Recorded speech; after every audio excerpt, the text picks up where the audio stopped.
Topic करेंगे relation between R and ए। ये क्या है टॉपिक, ये देखते हैं पहले। टॉपिक है अपना relation between R and A, where R क्या है ये पहले देखना है। Are is radius of atom. R क्या है, एटम का रेडियस है। और ए है, क्या है, एज लेंथ।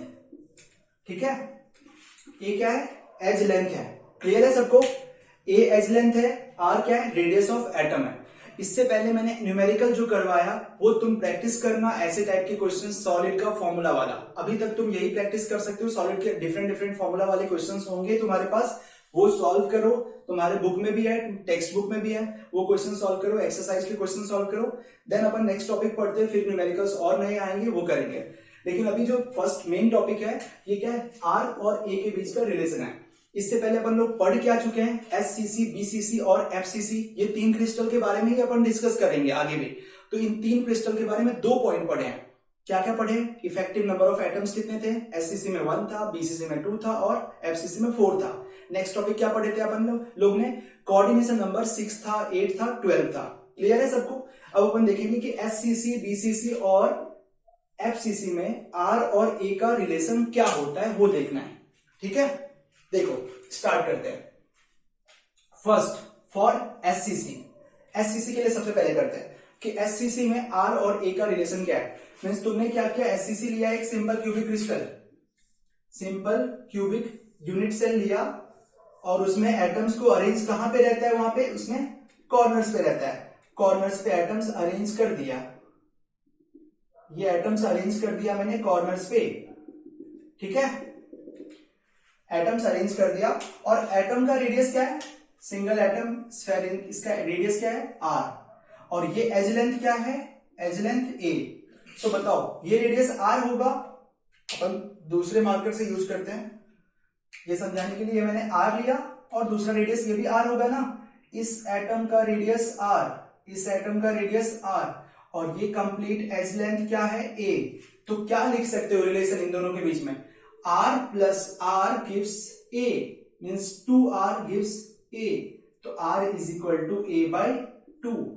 सिंपल सा रिलेशन आ गया। क्लियर है सबको? बताओ, ये मैं फिर से यहां पे अगर दिख नहीं रहा होगा तो क्या लिखा है, r plus r is equal to a, 2r is equal to a, तो r is equal to A by 2। ये आया रिलेशन किसके लिए, एससीसी के लिए। सिंपल सा रिलेशन क्यों आया, क्योंकि यहां पर दोनों एटम एक दूसरे को टच कर रहे हैं। फॉर्मूला देखो इंपॉर्टेंट क्या है, रिलेशन बिटवीन आर और ए कैसे फाइंड आउट करना है तुम्हें। इसके लिए इंपॉर्टेंट है कि जो एटम टच कर रहे होंगे वहां पे ही रिलेट कर सकते हो ना। तुम्हें बताया था मैंने, एच जो होता है उसमें दोनों एटम एक दूसरे को टच करते हैं, कॉर्नर वाले एटम एक दूसरे को टच करते हैं। और इस एटम का रेडियस आर था, इस एटम का रेडियस आर था और एज लेंथ अपने पास ए है, तो ए इज इक्वल टू 2r, तो r is equal to A by 2। Clear है? एससीसी का तो इजी था। अब अपन क्या डिस्कस करेंगे नेक्स्ट, बीसीसी। बीसीसी के लिए करते हैं next, r is equal to A by 2, एक फॉर्मूला आ गया। क्लियर है ना सबको?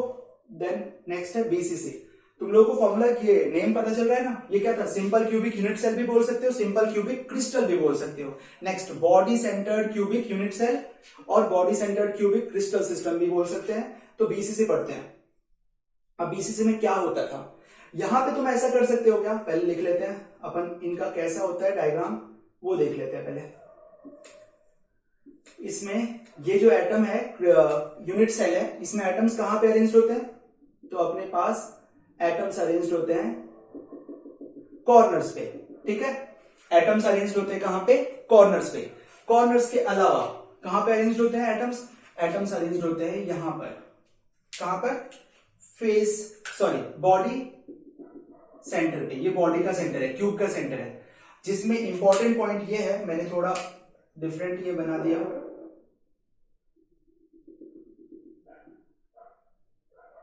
ठीक है,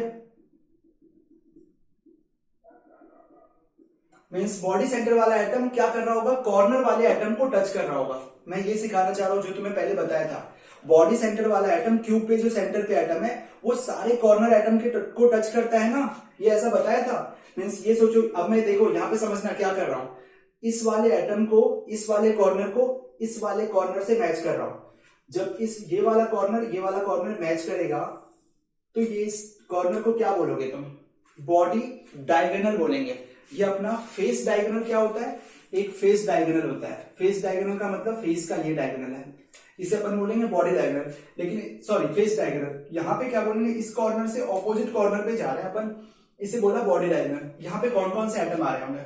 एक एटम अपना आया कॉर्नर वाला एटम, ये कॉर्नर वाला एटम आ गया।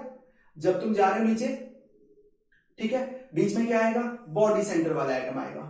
और फिर क्या आएगा? ये वाला कॉर्नर वाला एटम आएगा। तो ये तीनों एटम क्या होगा? एक दूसरे से टच कर रहा है। समझ में आ रहा है क्या सबको? बताओ, ये वाला पॉइंट क्लियर है? ये क्या है? आर है। ये भी क्या है? आर है। और ये यहां से यहां क्या आएगा? 2r। बताओ, समझ में आ रहा है सबको? एक कॉर्नर वाला एटम, बीच में बॉडी सेंटर वाला एटम, फिर कॉर्नर वाला एटम। तो कॉर्नर, बॉडी सेंटर, कॉर्नर, क्योंकि तुम्हारा सारा कॉर्नर वाला एटम बॉडी सेंटर वाले एटम को टच कर रहा है, इसीलिए मैंने ऐसा काम किया। तुम बोलोगे सर यहाँ पर A is equal to 2r formula नहीं मैच करेगा क्या? तो R बीच में ये गैप कहां गया? क्योंकि ये दोनों तो टच नहीं कर रहा है, इसलिए A is equal to 2r formula यहाँ पर करेक्ट फॉर्मूला नहीं है। तो तुम्हें कभी भी रिलेट करना हो, रिलेशन फाइंड आउट करना हो, तो तुम क्या करोगे? सारे एटम को टच करने के बाद ही रिलेशन करवा सकते हो, फाइंड आउट कर सकते हो। विदाउट टच एटम का अगर टच नहीं कर रहा होता तो रिलेट नहीं कर सकते ए और आर में, ठीक है। ए और आर में रिलेट कब नहीं कर सकते? जब एटम टच नहीं कर रहा हो, तो तब कभी भी रिलेट नहीं कर सकते हो। एटम टच कर रहा है तो रिलेट कर सकते हैं, क्योंकि अभी फाइंड आउट कर सकते हैं कि रेडियस r 2r r, और ये डिस्टेंस फाइंड आउट कर सकते हैं। समझ में आ रहा है क्या?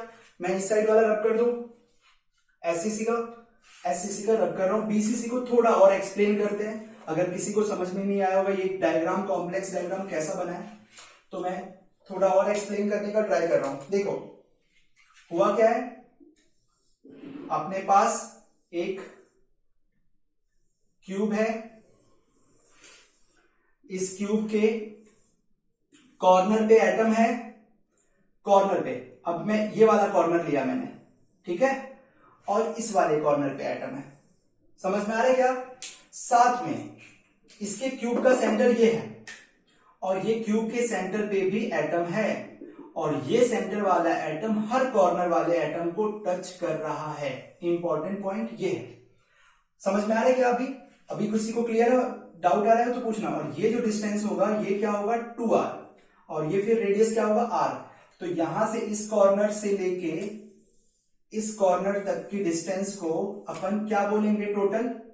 ये डिस्टेंस कैसे फाइंड आउट करोगे? ये डायगोनल वाला डिस्टेंस कैसे फाइंड आउट करोगे? ये बॉडी डायगोनल डिस्टेंस है, तो इसे फाइंड आउट करने के लिए अपन पाइथागोरस थ्योरम लगा सकते हैं। क्यों लगा सकते हैं पहले ये बताओ। फेस का तुम्हें डायगोनल अगर फाइंड आउट करना है, ये इसलिए क्या बोलते हैं? Face diagonal. फेस डायगोनल अगर किसी को फाइंड आउट करना है, कैसे करोगे? ये फेस डायगोनल, ये ए है, ये ए है, according to Pythagoras theorem √2a आएगा ना। तो बताओ, अगर मैं इस फेस डायगोनल को बोलूं, ये तो फेस है ना, नीचे वाला फेस देखो ड्रॉ कर रहा हूं मैं, इस फेस डायगोनल को √2a बोल सकता हूं क्या? मीन्स सोचो ऐसा कुछ हुआ है, ऊपर ये a है, ये √2a है, और अपने को ये फाइंड आउट करने बोला गया। क्लियर आ रहा है क्या? देखो यहाँ पे ये a, यहां अच्छे से देखना सब लोग, a, ये वाला फेस डायगोनल √2a आया था अभी, और ये वाला बॉडी डायगोनल अपने को फाइंड आउट करने बोला गया। तो क्या होगा? अगर a है, √2a है, तो ये डायगोनल कैसे कितना आएगा? √3a आएगा। किसी को डाउट है तो पाइथागोरस थ्योरम अप्लाई कर लो, अप्लाई करके देखो कुछ समझ में आ रहा है क्या? मैंने इतने सारे डायग्राम यूज किया, अभी समझ में नहीं आएगा तो फिर कब आएगा? थोड़ा ट्राई करो समझने का कि क्या बोल रहा हूं मैं। a, ये वाला फेस डायगोनल था, और ऊपर इस डायगोनल से इस पॉइंट का डिस्टेंस अपने को फाइंड आउट करना है। तो मैंने पाइथागोरस √2a और a के अकॉर्डिंग क्या फाइंड आउट कर लिया? √3a, और तो ये डिस्टेंस क्या आ जाएगा? √3a। तो अब तुम यहां पे रिलेट क्या करोगे? बीसीसी में क्या रिलेट करोगे कि अपना r plus r plus r plus r, total क्या आ गया? 4r is equal to √3a। तो r is equal to √3a/4। ये किसके लिए आएगा बताओ बच्चों? बीसीसी के लिए फॉर्मूला ये आया। r और a का रिलेशन जो आया है वो √3a/4 आया। लिख लो सब लोग। समझ में आया क्या? एससीसी में क्या था? r is equal to a/2। BCC में क्या है? r is equal to √3a/4। अब अपन देखते हैं नेक्स्ट एफसीसी का रिलेशन। एफसीसी का रिलेशन देखेंगे। मैं ये वाला पार्ट रब कर रहा हूं, इंपॉर्टेंट, इससे मुझे सब लोग सबको क्लियर हो रहा होगा इसमें, ठीक है। नेक्स्ट देखो, r is equal to √3a/4 आया। बीसीसी का r is equal to √3a/4 आया। अब अपन क्या करेंगे? लास्ट क्या है? एफसीसी। इनका r और a के बीच का रिलेशन फाइंड आउट करते हैं। तो अपने पास r और a का रिलेशन एफसीसी में कैसे फाइंड आउट करोगे? पहले ये बता दो कि एफसीसी में एटम्स कहां अरेंज्ड होते हैं, तो तुम्हारा आंसर इजीली आएगा। एफसीसी में एटम्स कहां अरेंज्ड होते हैं? कहां पे अरेंज्ड होते हैं बताओ? फेस पे ना, फेस के सेंटर पे ना। तो और ये एटम है, साथ में सेंटर पे एटम अटैच है ऐसा। तो मैं अब यहां पे डायग्राम बनाऊं ना इस फेस सेंटर वाले का, इस एक फेस को उठा लिया, फेस के सेंटर पे एटम अटैच होगा ना, अरेंज होगा ना। समझ में आ रहा है ना? फेस सेंटर एफसीसी में फेस सेंटर पे प्लस कॉर्नर्स पे, पहले वाला याद करो। तो इसमें क्या था? सेंटर पे जो एटम है ये क्या करता है?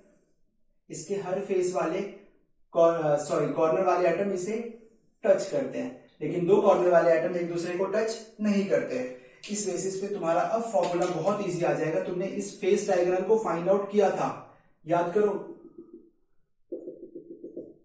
ये वाला डिस्टेंस फाइंड आउट किया था, कितना था? √2a किया था ना फेस डायग्राम, क्योंकि ये a है, ये वाला पार्ट a है, तो ये √2a आएगा। और बताओ ये r है, ये 2r है, फिर ये r है, ठीक है। ये इजी होगा करना। बताओ r 2r फिर r, तो क्या लिख सकते हो? 4r is equal to √2a। तो r is equal to √2a/4। इसे अब अच्छे से क्या लिख सकते हो बताओ? r is equal to √2a लिखा, 4 को क्या लिख सकता हूं मैं? 2 इंटू 2, और 2 इंटू 2 को क्या लिख सकता हूं? और आगे बताओ, √2 इंटू √2 इंटू 2। इस 2 को मैंने ब्रेक कर लिया, किसमें? √2 और √2 में। तो अब √2 कैंसिल हो गया, क्या बचा? a/2 √2। r is equal to a/2 √2। ये आया एफसीसी में r और a का रिलेशन। क्लियर है सबको?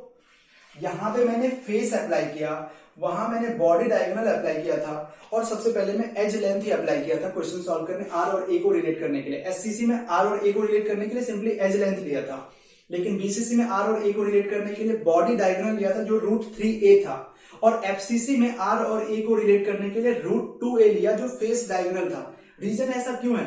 क्योंकि इस केस में इस लेंथ लाइन में हर एटम एक दूसरे को टच कर रहा था, जिसमें मैं r को अच्छे से लिख सकता हूं, r 2r प्लस r। समझ में आ रहा है क्या? हर एटम का साइज सेम है, सारे एटम का साइज सेम है, इसलिए रेडियस सबका r ही है। क्लियर है सबको? ये अपना कंप्लीट हो गया r और a का रिलेशन। अब अपन देखते हैं इनका, लिख लेना सब लोग। कुछ एक कॉलम बनाते हैं जो तुम्हारा फाइनल समरी जो भी पढ़ा है वो समरी काम आएगा। क्या कॉलम आएगा इसमें? देखो समझना इसमें क्या। फर्स्ट मैं लिख रहा हूं